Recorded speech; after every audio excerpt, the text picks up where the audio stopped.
Sri Sachidananda Sadguru Sainath Maharaj Ki Jai. Sri Sai SATCHARITRA, an Insight, Episode 179. My humble prostrations at the lotus feet of our Sadguru Sai. By the divine grace of Sai, an attempt has been made to translate the gist of the divine discourse of Sri Ramanathan brother telecasted in Sai TV.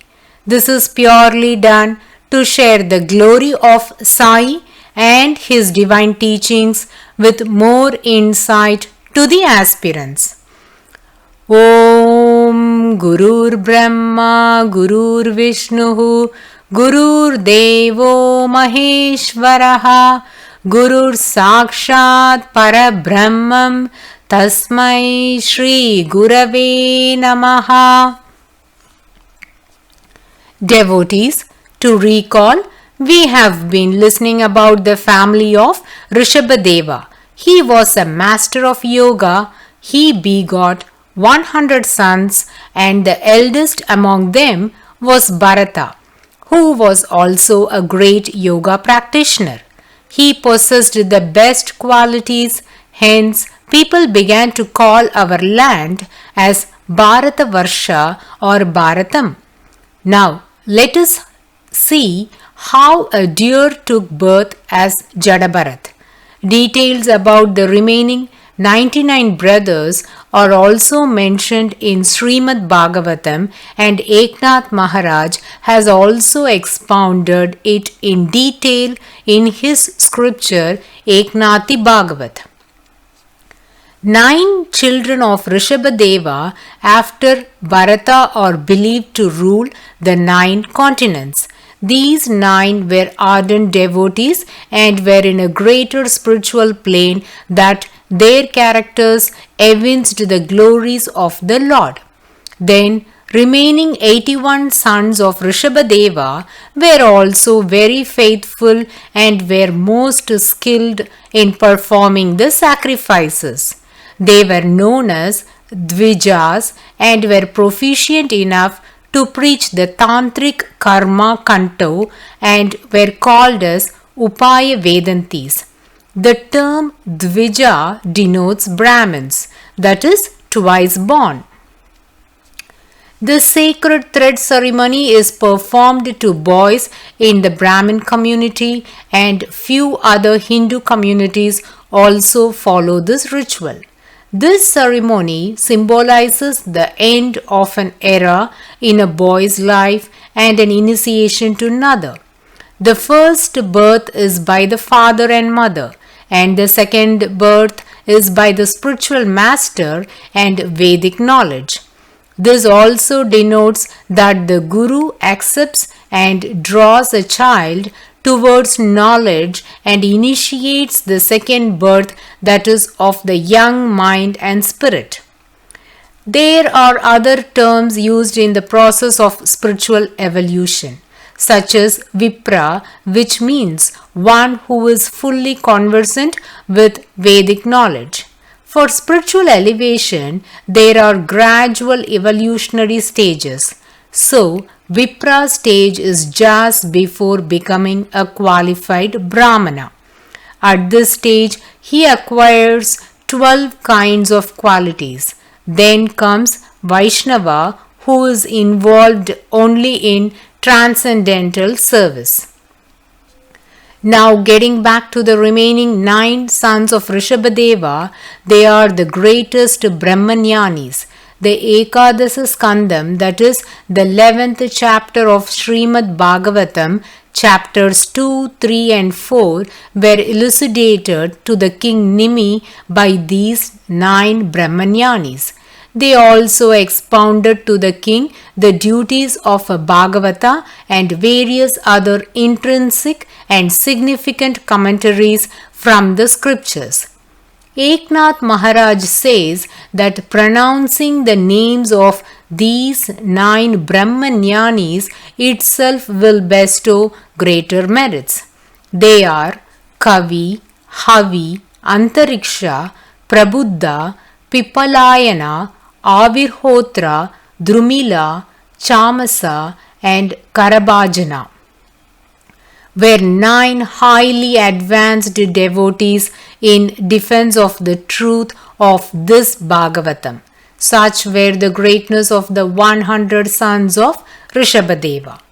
The eldest of them, Bharata, though was qualified to be liberated in the present birth, he lost this opportunity owing to the attachment he developed out of compassion. Let's listen to that story now. On the shores of the river Kandaki, the hermitage of Bharata was situated.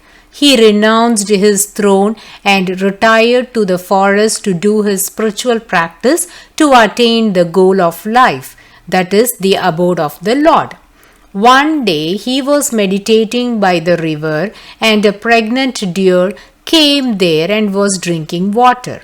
Usually they are scared of humans, but they feel comfortable to go near the saints as they feel secured in their presence, whereas they sense danger in the proximity of common people. Suddenly, from nowhere, loud roar of a lion was heard.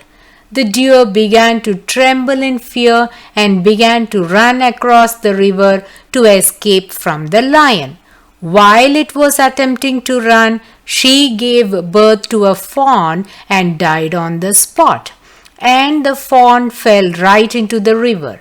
Bharata was witnessing all these incidences, and he quickly rescued the fawn from being drowned in the river. Bharata was a very kind-hearted person. The mother deer has died, and he didn't want to leave the fawn alone in the forest. Hence, out of compassion, picked it up and brought it to his ashram. This became a turning point in his life. He began to love the deer very much and took care of it well. The fawn grew into a beautiful deer. Though Bharata was a renounced soul, he became so attached to this deer that he even forgot the purpose of his stay in the forest. This playful deer happens to find its herd and went along with them. Bharata couldn't bear the separation from the deer. The thoughts of the deer dominated his mind. He was nearing his death, and rather than remembering the Lord, he was only reminded of the deer. So he died thinking of it. This changed his destiny, and he was reborn as a deer. Though he was born as a deer, the spiritual practices that he had done in his previous birth will never go waste. Bhagavad Gita says that the prayers and spiritual practices one does will continue birth after birth. So, even if an aspirant dies before completing his sadhana, he would be able to pursue in the same path even in the following birth, and it will continue from the level that he left in his previous birth. It is necessary to know the meaning of the term Yoga Bhrishta means the one who falls from the path of spiritual advancement, whereas the term Bhrishta Yogi means the one whose acts in contrary to the spiritual practices laid down for an aspirant. Whereas a Yoga Bhrishta is one who did rigorous spiritual sadhana in his previous birth but was unable to get self-realization owing to death or on account of some cause that became an impediment to his spiritual journey. He is born adept. He does no spiritual practice. He has no spiritual preceptor, or that is guru. He had his initiation in his previous birth. Ashtavakra and Rishi Vamadeva, the two Yoga Bhrishtas of yore, attained knowledge of the self even while they were in the wombs of their mothers. Getting back to the original thread, though Bharata was born as a deer, yet his heart was already soaked in Krishna consciousness and was ever immersed in Krishna thoughts. Though he became a yoga brishta and was born as a deer, his spiritual journey continued from this point and his mind was deeply engrossed in Krishna consciousness. Owing to his love for Krishna, the deer was born as a human who was devoted to Lord Krishna and was known as Bharata. He seemed to be dumb-headed, hence he was known as Jada-Bharata. Jada-Bharata was keenly involved in his spiritual practice. The story of Jada-Bharata has lots of connections to this chapter of Sri Sai SATCHARITRA. This Jada-Bharata gave sermons to a king named Raghuganan, and astonishingly, the Upadesh given by Sri Sai Maharaj to Swami Vijayanand reflected almost the same philosophies. Whenever we come across an instance in Sri Sai SATCHARITRA that expounds the sermons given by Sri Sai Baba, we might not ponder deeply on them and just think that they are some random words, but they are actually replicating the pronouncements in Srimad Bhagavatam or Bhagavad Gita. When it comes to the story of Jada-Bharata, it explicates two thoughts. Firstly, a person is reborn according to his thoughts at the time of death. Secondly, the one who is engrossed in God's thoughts at the time of death will reach God. These two thoughts are quoted in the Bhagavad Gita. Antakale cha mameva smaran muktva kalevaram yah prayati sa madbhavam yati nashtyatra samshayaha. Whoever at the end of his life quits his body, remembering me alone, at once attains my nature. Of this there is no doubt, says Lord Krishna. Yam yam vapi smaran bhavam tyajayatyante kalevaram tam tamevaiti kaunteya sada tadbhava bhavitaha. Lord says, whatever state of being one remembers when he quits his body, O son of Kunti, that state he will attain without fail. Fifth sloka vouchsafes the greatest blessing one would reap when he quits the body, being in the thoughts of the Lord, and sixth sloka stresses the importance of leaving the body in the temple of God. Both these situations will liberate the soul, because though as per the fifth sloka a person might not be in the temple of God, still his mind is completely enthralled in the thoughts of God. So when his mind is concentrating on God at the time of death, he would attain the nature of God. In that case, the place of his death is immaterial. This chapter is going to be about how Sri Sai Baba had granted liberation to some of the devotees. Though they left their body after Sri Sai Maharaj's Mahasamadhi, they were always absorbed in his thoughts. Hence, undoubtedly, they all attained the holy abode of the Lord. Innumerous devotees attained liberation. Few of such blessed devotees are Mahalsapati, Kaka Sahib Dikshit, Nimondkar and Jyotindra Tarkad. There is witness to the fact that they all were immersed in the thoughts of Lord Sri Sai Baba. We will be listening about Mahalsapati in chapters 43 and 44. Likewise, chapter 51 narrates about the death of Kaka Sahib Dikshit. In the earlier episodes, we have listened about Nimondkar and Jyotindra Tarkad. So, we will not be discussing about them now. This chapter focuses on the devotees that left their body in the Sannidhi of Sri Sai Baba, that is, in his presence at his abode. They are Vijayanand Swami, Balaram Mankar, Tatya Sahib Nulkar, Megha, a tiger and a bull. We heeded to the Leelas related to Megha in recent episodes, hence we are going to now listen about the others. Devotees, you might be surprised to know that all those who participated in the battle of Kurukshetra attained Sadgati. One might wonder how even those who took part in the war on behalf of the Kauravas army, which was against righteousness, attained liberation. They could attain mukti just because they all left their body in the presence of Lord Krishna, who was in that vicinity right in front of their eyes as a charioteer.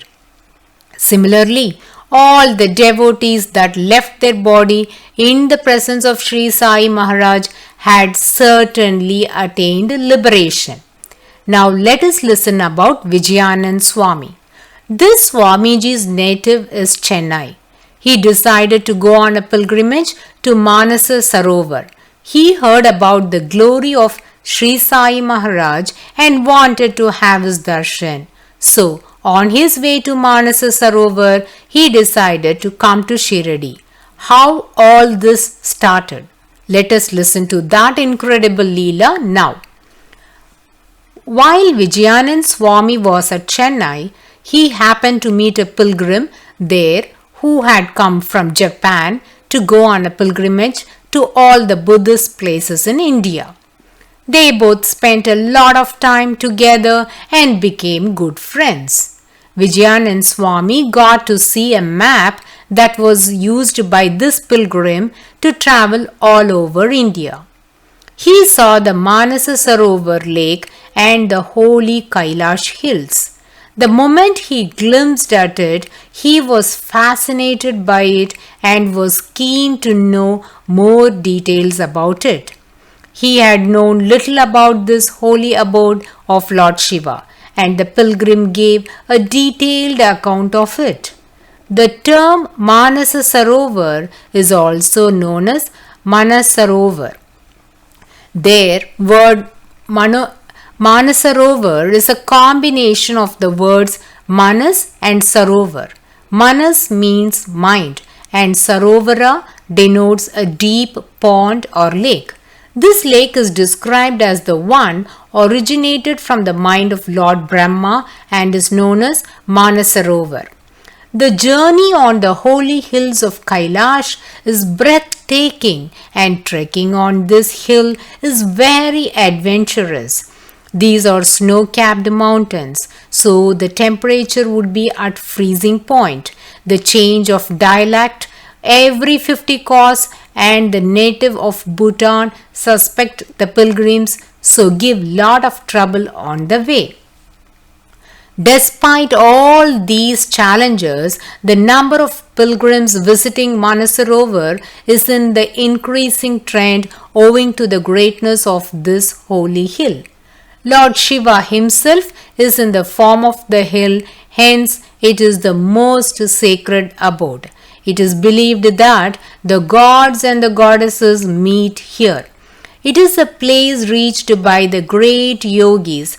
Many aspirants stay there and do their vigorous spiritual practices to attain the greatest goal of life.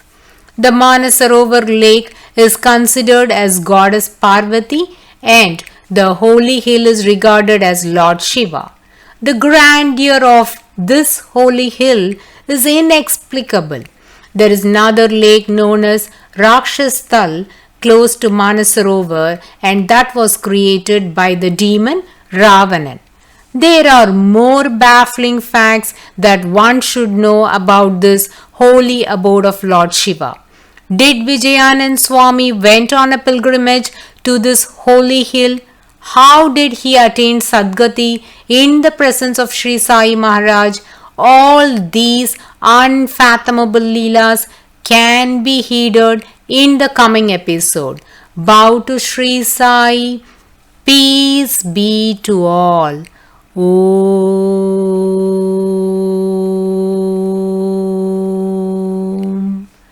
Sai Ram.